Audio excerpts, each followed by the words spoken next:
Here we are. Okay, I'm Alberto Garoffolo, head of ZK at Telos, and today I'm going to speak about SNARKtor, that is a decentralized aggregation protocol for scaling SNARKs verification on blockchain. So let's start from a first consideration.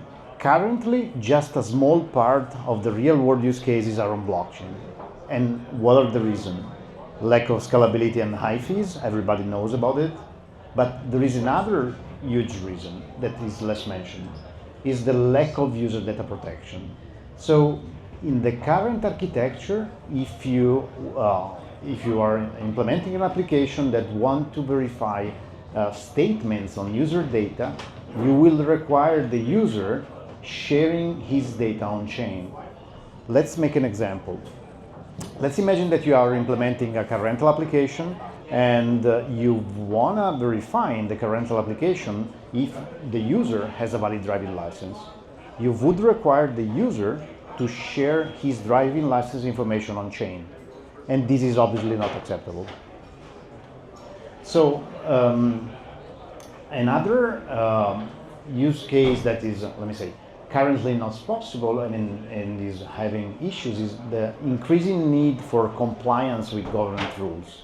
What do I mean here? Let's imagine that you're a developer and you want to implement a casino game application. You want to be sure that the user that is using your application is over 18. And again, you are requiring the user to share his digital identity information on chain forever with everybody, and this is not acceptable.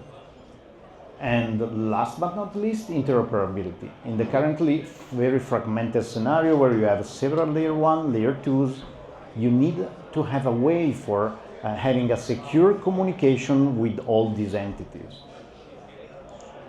So now let's see what is the role of ZK SNARKs in solving all these issues. For what regards scalability, okay, for sure, ZK rollups, everybody knows here, that can enable fully trustless communication between layer 2s and layer 1s. But for what regards user data protection, you can use ZK SNARKs in order to allow an on-chain smart contract verify statements on user data without having the user sharing his data. And in the car rental application example, the user will not share his driving license information on chain. He will share the proof, the zero-knowledge proof that he has a valid driving license. So he preserves his privacy. And for what regards the compliance and the casino game application example, he will share the proof that he's over 18 without having to share his digital identity information. And last but not least, interoperability. Succinctly proven chains are enabling fully trustless and secure communication between chains. So you can prove statements on the source chain to the destination chain in a completely trustless way. Okay, now it's very clear that we will have an ever-increasing volume of transactions that are relying on zero-knowledge proofs. And the throughput of this chain is going to be heavily affected on the verification efficiency of such proofs. And even with the most efficient proving system, let me say, the verification can take a substantial portion of the computational budget of the block or the transaction itself.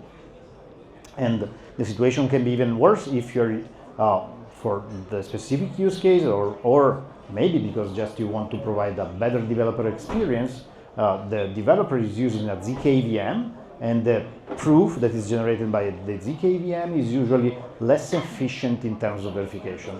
You can use proof wrapping, that's true, but is computationally expensive and will introduce additional latency that will make the use case not possible anymore. And the last consideration is that, more in general, proof verification can be a stateless task, but you are consuming stateful computational resources that are more scarce and are more expensive. So now let's see how SNARKtor addresses this issue in a decentralized and scalable way. So very quickly, the main principle, one unique proof that validates many proofs. We are leveraging recursive proof composition in order to end up with a unique proof that aggregates many proofs. And this unique proof is the proof that goes on chain, and the verification is constant independently from the number of aggregated proofs.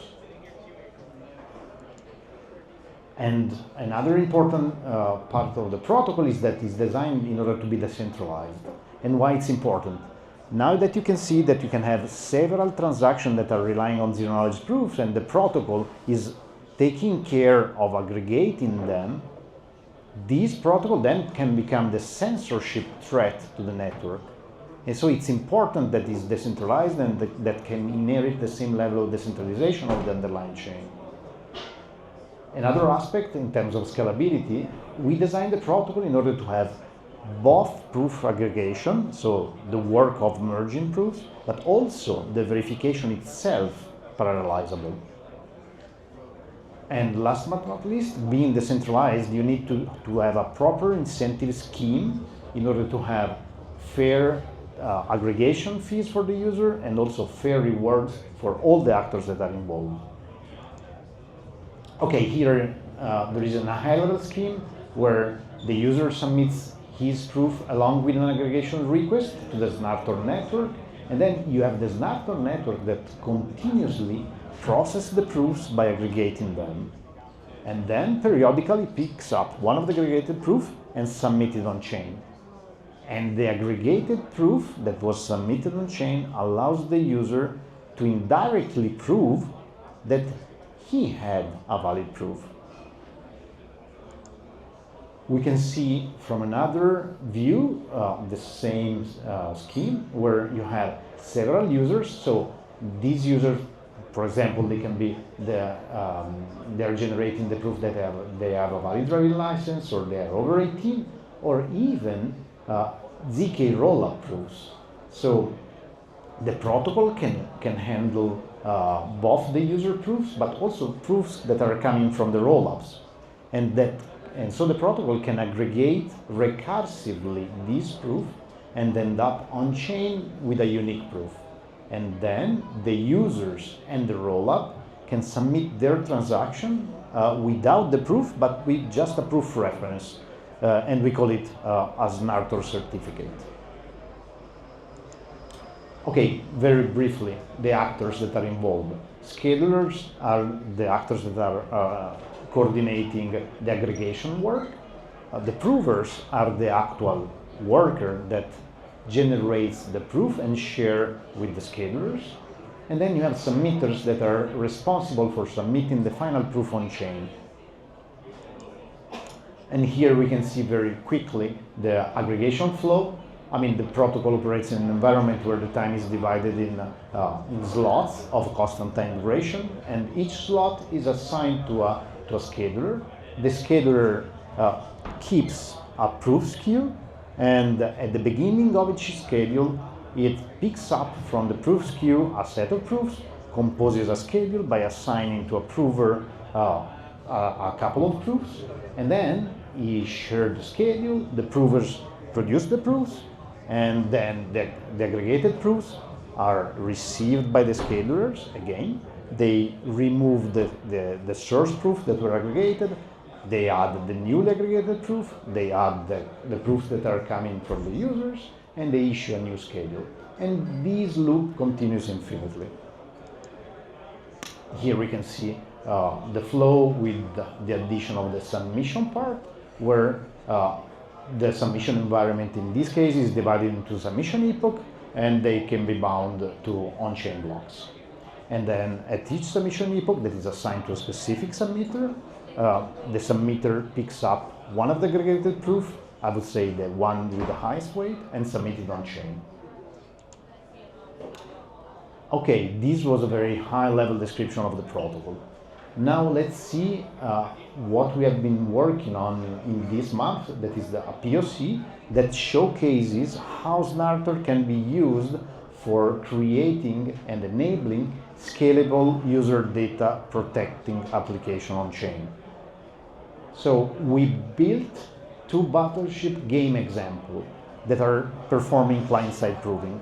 One is leveraging the RISC-0 ZK VM, and the other one is using directly Plonky2 for generating the proofs. We also built the aggregation protocol, and we also provided the on-chain contracts that are used, for example, if you remember, to verify the aggregated proof, and also an SDK that can be used by the developers. Okay, very quickly about the Battleship game high-level flow and what is the role of the ZK proofs. So each player commits a board, providing a proof that the board that he committed was correct. And what do I mean correct? For example, that the number of ships that he placed on the board is 5, and the length of the ships is the one that was expected, and if the ships are not overlapping each other. And then one player tried to hit an opponent's ship, like in a Battleship game, right? And the other player replies with a shot result, providing a proof if such shot was a hit or miss, and he will provide a zero knowledge proof. So he doesn't share his board with anybody, but he can prove that there was nothing at that position, right? Okay, here we can see the screenshot of the Battleship game. On the left side, let's say there is my board. On the right side, there is the position that I shoot. And what's happening? On the other player replies to my shot with the zero knowledge proof. So he's generating the zero knowledge proof about what is present in that specific position. And what's happening under the hood? Okay, let's see, for example, the RISC-0 based client. So we wrote a function in Rust that verifies if at that position, if it's a given position and given a game board, what is in that position, right? And we use the RISC-0 zero-knowledge virtual machine in order to generate the proof about what is in such a position. And then we wrap the RISC-0 receipt, you heard about it from the RISC-0 guy, and we wrap it in a Plonky2 based proof. That is the proof that we are using for aggregation. And instead, with the client built with Plonky2, we wrote instead a circuit, and we proved directly with Plonky2 the same logic, and we produce directly the Plonky2 based proof. Okay, now we have the proofs, and what is happening? We are sending to SNARKtor the proof. And what SNARKtor is doing is receiving the base proofs. And the aggregation protocol is implemented leveraging the Plonky2 recursive verifier in order to aggregate both base proof and aggregated proofs. And the aggregated proof public input contains a commitment of the underlying base proof public input. What does it mean? So if the base proof were hit, miss, or so on, the aggregated proof is a commitment of all these public inputs. Okay, what happens next? The protocol picks up one of the aggregated proof, send it on chain, and the SNARKtor proof verifier smart contract verify the proof and store on chain the commitment. And then the client can call the Battleship game smart contract by sending the hit or miss result and the proof reference that validates such result.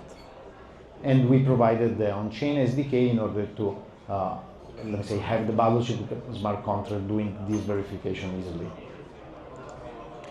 Okay, then the other client can see what was the result of the shot. And it's proven.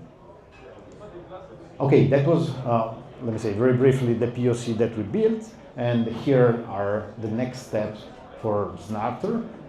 The first thing, we are going to implement the fully decentralized version of the protocol. And the second thing, we are going to hardware accelerate the aggregation protocol itself in order to make it even quicker. And last but not least, we are going to integrate SNARKtor in our upcoming hardware-accelerated ZK EVM Layer 2. So, I mean, that's all, and if you need any information about the protocol, like the incentive scheme and other protocol details, here's the QR code. You can download the white paper that describe all these things in more details.